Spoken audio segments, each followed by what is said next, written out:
So today, lads, obviously there's going to be a lot of videos about Stephanie White because we need to be honest here. Stephanie White's not going to change. Stephanie White is not going to change. Stephanie White is not going to stop until her style of drag everyone down to their level basketball prevails. She's not going to change. And I do not think that we're going to see very much of Stephanie White, or very much of the Fever playing good basketball under Stephanie White. I don't think we see it happening. I really don't. Because at the end of the day, this is the way this is the way Kelly Krauskopf has been in the WNBA. This is the way Stephanie White has been. And if you guys don't know the story about Stephanie White, why she likely is like this, you're wondering, like, how did she see Caitlin Clark play like this and decide, you know what, nah, we're going to build through Ari McDonald. Stephanie White, in the years of like 2015-ish, she went to Vanderbilt. And she tried to play an up-tempo offensive game, and they were terrible. They were terrible. She couldn't win a game. And then she goes to the Connecticut Sun and says, screw offense. And by the way, that Connecticut Sun team are good offensive players. Bree Jones is a good offensive player. And I know, obviously, she didn't play in the 2023 season, but Beck Allen's a good offensive player. DeWanna Bonner is a good offensive player. Alyssa Thomas is a good offensive player. Especially DeWanna Bonner 2 years ago. Who else are good offensive players on that team? Veronica Burton, who killed the Fever yesterday, rode the bench for that team. Olivia Nelson-Ododa rode the bench for that team. Like, it's not like they didn't have the players. They had Natisha Heidemann as well. Like, they had Natisha Heidemann. Let's see the 2023 Connecticut Sun. And the 2023 Connecticut Sun team. This team had Beck Allen, DeWanna Bonner. Dejanay wasn't where she was right now. They had Tiffany Hayes. So they had arguably the two best players on the Valkyries right now. They had Ty Harris. Bree Jones is out missing. They had DeWanna Bonner, Alyssa Thomas, Olivia Nelson-Ododa, and Natisha Heidemann. They had all of those players. Did they not have Veronica Burton that year? Why did I think they had Veronica Burton that year? Oh, they picked her up off waivers, didn't they, last year? I think they might only picked her up off waivers. But either way, that was their team. Sorry, you take away Veronica Burton, but give them Tiffany Hayes, was even better. They had Heidemann, Hayes, Beck Allen, DeWanna Bonner, and AT. And they were, they made the semifinals and got destroyed by New York Liberty. They beat the Minnesota Lynx without Alana Smith, without Courtney Williams, without Natisha Heidemann. And they beat a very average Lynx team in the first round in 3 games. And they then went to the puke basketball last year and got to the same. They played puke ball.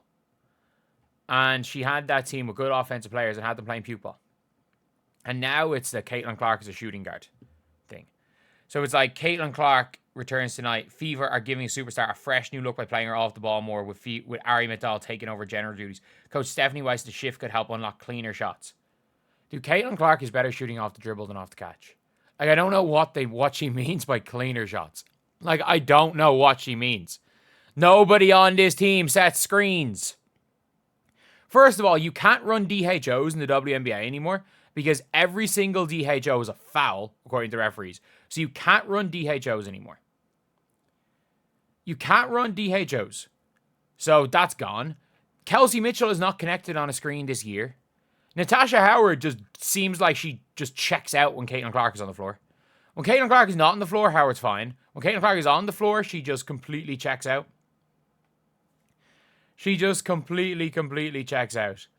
But, like, you've now got Stephanie White after the game, when it showed that it was a disaster, saying, I'm playing Caitlin Clark. I like the ability to do 2 primary ball handlers on the floor, being able to give the opposition different look. Quite frankly, for C, especially not having to have her play under as 94 feet, we'll continue to work on that.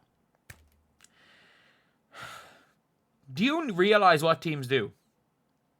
Teams regularly put their best defender on best offensive player on Caitlin Clark. We saw Kat Copper have a 5-point game against the Fever last year because she was too busy guarding Caitlin Clark. We saw, I think it was a 7-point game from Kayla McBride, and they were all in the fourth quarter. Saw Kayla McBride going into the fourth quarter at 1 point because Caitlin scared the bejesus out of them. And now all you have to do is full court pressure Caitlin for one defense, and you no longer need to put your best player on her. Because she won't get the ball in the full court pressure situation, you can put anyone. They put Caitlin Chen on Caitlin Clark yesterday. They put Caitlin Chen on her, and you went away from Caitlin Clark. You didn't give Caitlin Clark the ball when she had Caitlin Chen on her. Like, Caitlin Chen guarding Caitlin Clark. If this was a year ago, and the best thing Christy Sides did was realize, yeah, I'm not that good of a basketball coach, so I'm just not going to coach. Like last year, the pick and roll, even if they blitz with Caitlin Chen, they blitz early enough in the shot clock they were able to create 4-on-3s. And I know Aaliyah Boston's her target, but somebody needs to do something. Like Katie Lou at least moved. I don't know how Natasha Howard is just a worse version of Liz Smith. Temi cut hard to the basket on the weak side. Like, she's being blitzed at the halfway line. Like, if you guys didn't see this, this is literally the Valkyries are doing exactly showed exactly what you're meant to do when on a blitz. The Valkyries, anytime, for some reason, they blitz Veronica Burton. They blitz Veronica Burton full court. They blitz Veronica Burton. But, like, watch what they do here. Watch what they do here. So, they blitz Veronica Burton at half court. And this is exactly how you do it. You get an open shot every time. So, we blitz her at half court. Why we blitz her at half court, I don't know. So, a smart team. This guard lifts. This guard doesn't lift when Caitlin gets blitzed. When Caitlin gets blitzed, Aaliyah Boston short rolls. Nobody moves. They stand there and stare at her. This is what you're meant to do when Caitlin gets blitzed. This is what you're meant to do. And this is what they did last year as well. Last year, Aaliyah short rolled every time. Kelsey Mitchell, depending on where Kelsey Mitchell was, a lot of the time, what Caitlin liked to do was, Kelsey liked to spot up here. Caitlin liked to use the screen going right so she could get to the basket. And she's a better passer with her right hand. And then eventually, a lot of Caitlin's threes come in transition. So Caitlin off the pick and roll likes to attack right, and she likes to attack it on this side of the floor. So what they had was they had Lexi Hull standing in this corner. Nalissa Smith was kind of roaming. Nalissa Smith, apparently, she was kind of getting in the way a lot of the time. But what they had was Caitlin running the pick and roll with Leah about here. Caitlin would come off it. Aaliyah would short roll to here. And Caitlin would hit her on that short roll if they didn't blitz Caitlin. And if she short rolled, she was getting blitzed hard, Aaliyah would kind of come out to here. Or the pass to the corner there is open. Because they're not going to deny the corner. And then once they get the ball to Aaliyah, they have to make a choice then. They either give Aaliyah the lane to just pull up from here or go to the basket, or they give Kelsey the cut. And a lot of the times what was happening is Kelsey's player went to Aaliyah, Kelsey cut, they dropped in the cover Kelsey, Lexi's wide open corner for 3. You should be able to get an open shot of every single blitz.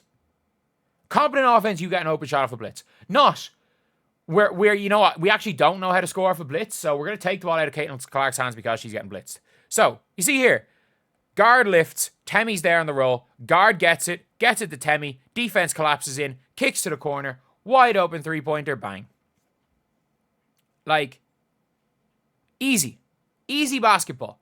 When someone sends a double somewhere, someone has to be open. You move into space, or you move into space, or you cut towards the basket. You do one or the other. You can drift into space, or you can cut to the basket. Not the end of the world which you choose to do. I know some coaches that fully believe in one philosophy or the other, that you should cut no matter what to take a defender out. Or there's some philosophies that are like you stay on the 3-point line no matter what because it basically means that the spacing is better. But it doesn't matter. You do one or the other. The Fever players just stand there. And this is the thing. She thinks getting blitzed and getting pressed 90 and getting guarded 94 feet is bad for the team. No. You want them to pick up Caitlin 94 feet. It's going to tire out their best offensive players. It's going to tire them out. You live with Caitlin Clark having 10 and 9. You live with Caitlin Clark having a bad statistical game if she is able to control the tempo and make the other team uncomfortable. Right now, all you have to do is blitz Caitlin once and they stop running the pick and roll. All you have to do is full court pressure Caitlin once and Caitlin's off the ball. That's all you have to do. You can force the Fever into doing something because Stephanie White just gives up. She gives up on the pick and roll. She doesn't believe in it. And that's clear because it is a philosophical problem. She does not believe that style of basketball is going to win. She does not believe it because she does not allow Caitlin Clark play through mistakes. She does not let Caitlin Clark play through mistakes. And that is a sign of a coach that doesn't trust a player. Christy sides for everything we say about Caitlin Clark. She didn't have full trust in Caitlin Clark, but she trusted her enough to play through mistakes. Stephanie White does not, and it's not play through mistakes as in, when it comes to Caitlin Clark, like they're going to take her off, because she's not going to take her off the floor. She's just going to use her as a decoy. And she doesn't even have gravity as a decoy because they put single coverage on her and just grab her. They just grab her. So she doesn't have gravity as a decoy. But yeah, it's one of those things that she's just not going to change. It's clear that Ari McDonald is going to be the point guard to stay. And I'm going to talk about it a little bit later. Like, I think we have to entertain trading Caitlin Clark if they're going to stick with Stephanie White. And at the end of the day, if you're not going to trade Caitlin Clark and you're going to keep Stephanie White as well, and you're going to allow her play this style, you're essentially basically just saying, Caitlin, you're the mascot now. You're the mascot now. We're going to lose. We're going to play boring.